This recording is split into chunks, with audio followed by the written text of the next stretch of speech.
Bueno, del tema impositivo, del pago de los impuestos y esto y el otro, los servicios, lo que estamos haciendo, bajamos a otra cosa. Por eso te sugiero, vos que estás del otro lado, que escuche lo que vamos a decir porque es interesante, porque puede promover a una reflexión que es interesante, sobre todo que está relacionada con los liderazgos, que es lo que hablaba en el editorial hace un momento.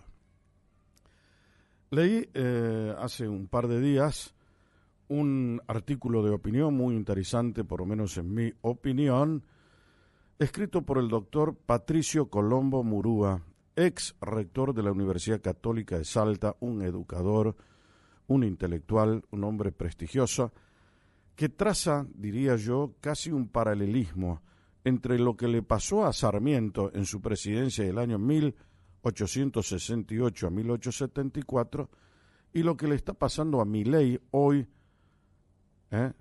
estamos hablando 150, 160 años después. ¿Qué le decían a Sarmiento? Y le decían el loco, como describe muy bien con una pluma fantástica el doctor Patricio Colombo Murúa. Le pusieron ese apodo ominoso, dice él, de loco. Ominoso quiere decir agraviante, ¿no? Le decían el loco, porque Sarmiento, en definitiva, más allá de ser un gran educador nacional, también fue un gran presidente de la nación. Y vos fijate lo que hizo Sarmiento, según lo que describe el propio Colombo Murúa. Su vigorosa política inmigratoria, dice él, inició una avalancha humana que puede dimensionarse tomando el censo ordenado por Sarmiento en 1869, que registró una población de 1.700.000 habitantes. Hasta 1895 se radicaron en el país 2.358.000 familias de inmigrantes. Eso supone que la población se había triplicado en 26 años, ¿no? Sarmiento prometió convertir el país en una escuela para erradicar la barbarie y lo cumplió con creces. Además creó el Colegio Militar de la Nación, la Escuela Naval Militar, la Escuela Minas de los colegios nacionales en Santiago del Estero, Tucumán, Jujuy, Catamarca y Corrientes, ¿no?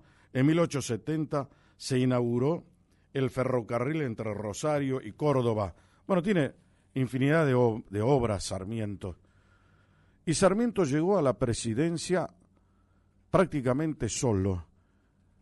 El que le dio la gran oportunidad de llegar a Sarmiento como presidente, como siempre, para mirar la época en que estaba hablando el doctor Colombo Murúa, estamos hablando del año 1868, fue la provincia de Buenos Aires, y había ahí un personaje que es el que le brindó su apoyo decisivo, que fue el general Martín de Gainza, ¿no?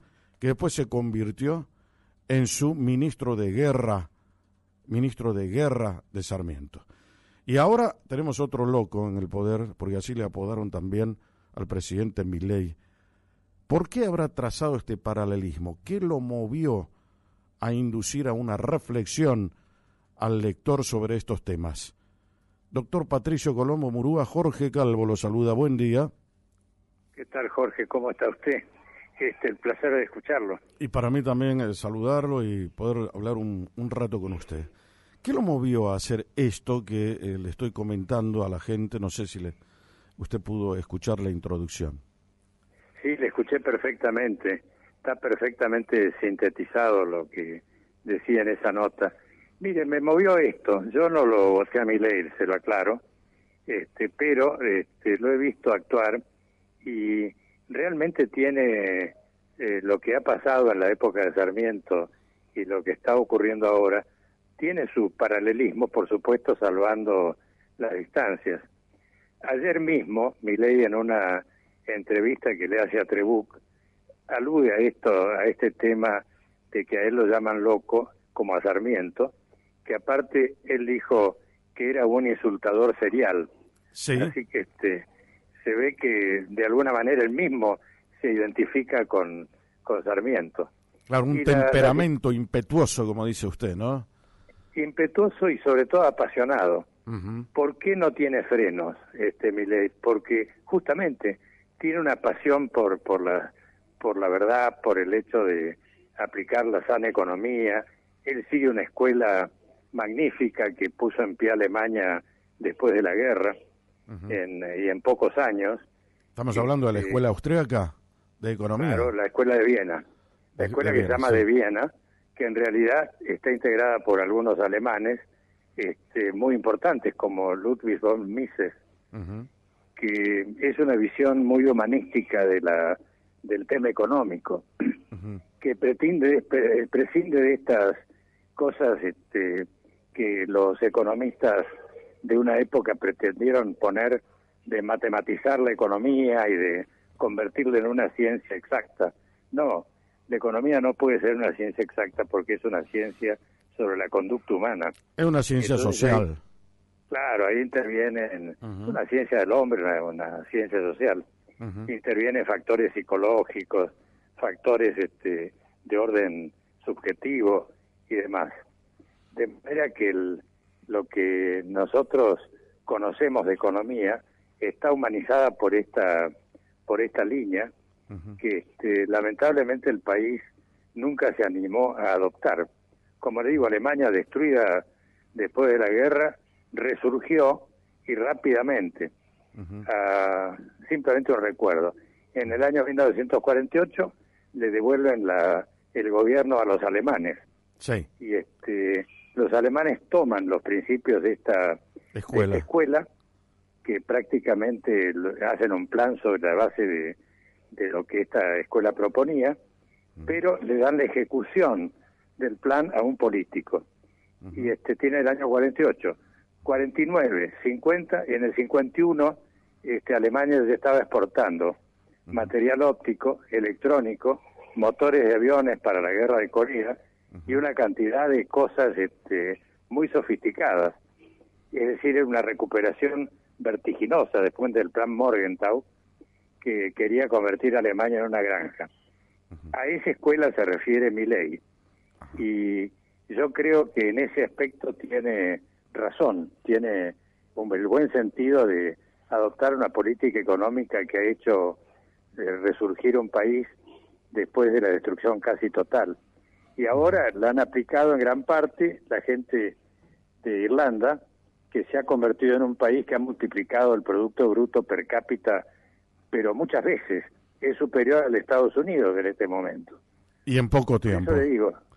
Pues sí, en muy poco tiempo. Lo de Irlanda es claramente revolucionario, ¿no? Totalmente revolucionario. Entonces, la verdad que una persona que está bien orientada, lo pueden calificar de loco por sus exabruptos, pero en realidad hay que más tomar en cuenta lo que hace que lo que dice. Y este es el aspecto importante de esa nota, ¿no? Ahora, si uno quiere ahondar un poco más en el detalle y en la profundidad de lo que uno puede extractar a modo de conocimiento de la nota, están dos cuestiones que son centrales, por lo menos en lo que veo yo. En el año 1868 a 1874, que duró la presidencia de Sarmiento, que como dice también y lo refiere muy bien el doctor Patricio Colombo Murúa, él llegó sin partido político. Prácticamente Sarmiento llegó solo a la presidencia de la Nación, teniendo a Mitre, a Urquiza enfrente como sus opositores. Entonces contó con el auxilio de la gente y uno que otro que lo colaboró, por eso decíamos al comienzo que fue decisivo el apoyo de la provincia de Buenos Aires, sobre todo en materia militar, a través del general Martín de Gainza. Y es lo que le pasó a Milei, que usted también lo describe precisamente en el artículo, ¿no? Milei llega, en 2 años se convirtió en presidente, porque su partido político ni siquiera lo tiene, está en plena formación. Es un hombre que llegó de la mano del pueblo argentino sin el auxilio de las fuerzas políticas. Es un hombre que está hoy en un contexto político con una cultura política diferente. La Argentina tiene una cultura política diferente de la que hoy habla Milei. Por eso él habla de la batalla cultural. No sé si se entiende lo que le quiero decir, doctor Patricio. Sí, por supuesto. Mire, el tema es muy sencillo. La cultura política anterior nos llevó a este fracaso que es la Argentina del año del año 2023. Claro. Un fracaso total en todos los rubros, en el rubro educativo, en el rubro decencia, en el rubro corrupción, en todo, ¿no? En todo hemos perdido el rumbo.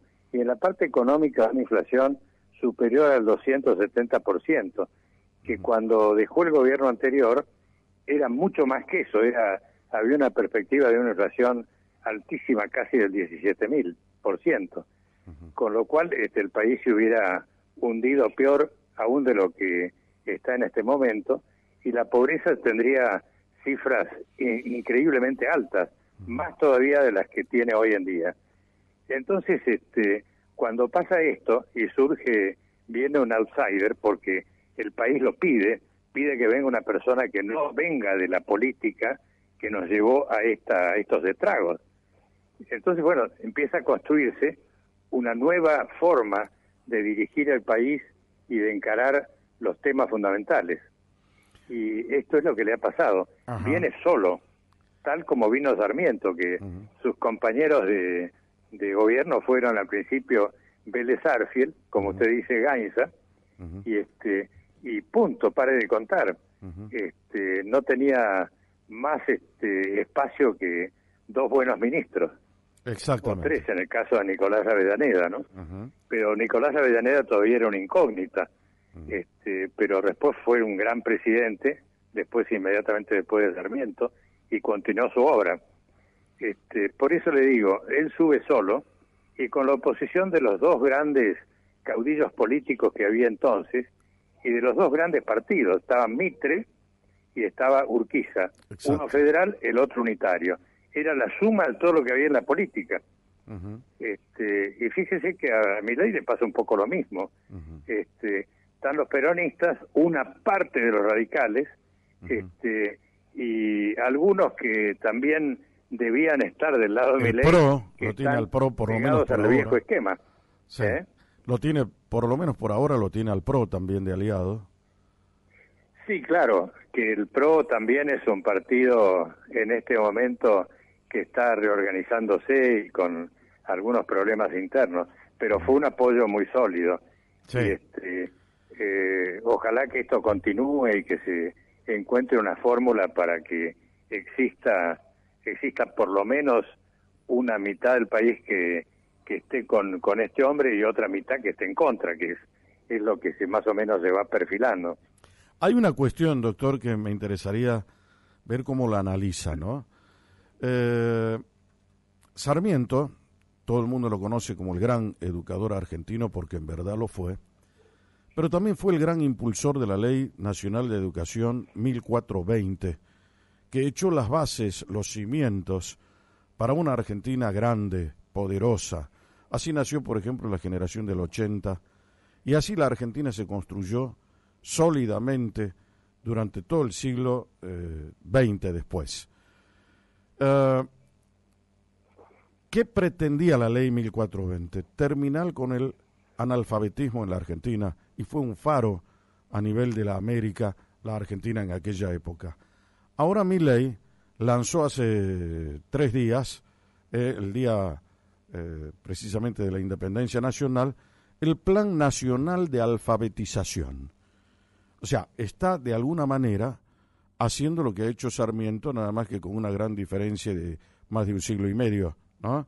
Entonces, ¿cómo entendemos eso? ¿Cómo lo ve usted? ¿Cómo reflexiona? Y bueno, porque mire, Sarmiento, por una razón que era evidente, creía que el grave problema argentino era esta ecuación, no de unitarios y federales, sino de civilización contra barbarie. Y la barbarie estaba en la falta de educación. Entonces, por eso dice, voy a hacer del argentino una escuela. En lo cual estaba tomando un poco el modelo norteamericano de educación primaria y básica, que daba al pueblo americano la posibilidad de tener una clase ilustrada, aunque fuera en los rudimentos, ¿no es cierto?, de la ciencia política, de la lectura, del manejo de la matemática, de los negocios, etcétera. Es decir, la escuela primaria era por lo menos el principio que llevaba al hombre a su perfección. Y por eso puso esta dedicación, inventó traer maestras americanas de élite, que trajo 65, para poder armar las escuelas normales que formaran las maestras, y empezó una febril construcción de escuelas primarias. Y a esto se debe efectivamente que con la ley 1420 no solo se alfabetizó el 80% de nuestro pueblo que era analfabeto, sino que además fuimos recuperando a los analfabetos que venían de la inmigración.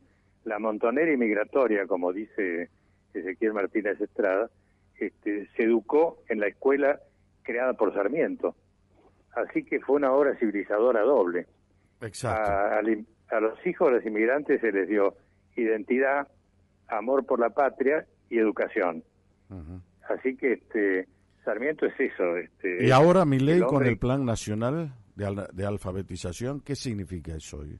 Y viene a superar una cosa que es tremenda. Mire, en la Argentina hay casi 8 millones de personas que carecen de su título secundario, y por eso no pueden conseguir un trabajo. Pero además tiene un porcentaje de gente que sí conoce las letras, puede leer un texto, pero no lo entiende. Y eso es una porción importante de la población. Es decir, es un analfabeto funcional. Y eso es tan grave como ser analfabeto del todo. Entonces, el plan de alfabetización que largó el presidente va a superar la decadencia del sistema en que lo puso la política, que no le dio los recursos a la educación como para poder evolucionar hacia planteos modernos y mejores, y la dejó desprovista de los recursos que necesita para evolucionar. Entonces este es otro paralelismo que yo no lo puse, porque hasta hace unos días había algunos personajes que siguen a Milei que hablaban algo distinto sobre el tema educativo, pero se ve que Milei lo tiene claro el tema, y lo afronta y lo propulsa y lo impulsa. Esto es imprescindible, porque más que nunca hoy en día las poblaciones que tienen cultura y que tienen una educación adecuada son las que prevalecen sobre los países que tienen pueblos incultos y salvajes. Bueno, nosotros no hacer comparaciones. Nosotros no podemos seguir vendiendo siempre, ¿qué le puedo decir? Cosechas, no podemos vender solamente eso. El mundo hoy se mueve con el mundo del conocimiento y hay que conocimiento, tecnología, claro, investigación, y para eso usted necesita cerebros entrenados, jóvenes que tengan una educación suficiente y que tengan método, que tengan disciplina, porque sin ella no hay investigación posible y no hay crecimiento. Exactamente. Doctor Patricio Colombo Murúa, en primer lugar lo felicito por el artículo, me encantó leerlo. Usted ha descubierto tal vez la génesis del problema argentino, ¿no?, que tiene que ver con la educación, y despertando al lector esa inquietud por conocer la verdad en base a un paralelismo que es tan real y evidente que nos enriquece a quienes hemos podido leerlo. Así que le agradecemos infinitamente su tiempo. Bueno, yo le agradezco a usted este espacio que permite aclarar algunos conceptos que estaban muy resumidos en la nota, ¿no? Así que le mando un abrazo y muchas gracias por el espacio. Quo Vadis, con Jorge Calvo, periodismo en serio.